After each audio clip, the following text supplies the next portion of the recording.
নমস্কার সবাইকে, নিয়ে চলে আসলাম চুষি পিঠার ভিডিও। গরম জল করেছি, ওখানে আটার গুঁড়ো দিয়ে দিয়েছিলাম, চাউলের গুঁড়ো দিয়েছি। ওগুলো কী করেছি, নেড়ে ভালোভাবে বের করে এটা এইভাবে মেখে নিয়েছি। তারপরে আমি বসে বসে কাটছি। রাত্রিবেলা কেটে রেখেছিলাম। যখন কাটছি ভাবছি আমার ঠাকুমা ওরা কি স্পিডে কাটতো, আর আমার তো হচ্ছেই না। রাত্রিবেলা কেটে উঠে রেখে দিয়েছি যাতে সকালে তাড়াতাড়ি হয়। দেখো, অল্প করেই কেটেছি যেহেতু দুজনে খাবো। তারপরের দিন সকালে বানিয়েছি এটা। দুধ জাল বসিয়ে দিলাম, দুধ একটু ফুটে যাওয়ার পর ওখানে আমি দিয়ে দেবো তেজপাতা দুটো দিয়ে দিয়েছি।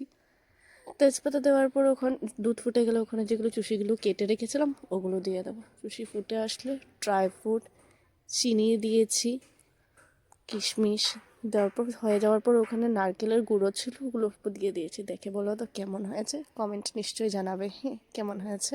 হাজব্যান্ডকে যখন দিয়েছি হাজব্যান্ডটা বললো খুব ভালোই হয়েছে, তোমরাও বানিয়ে দেখে বলবে।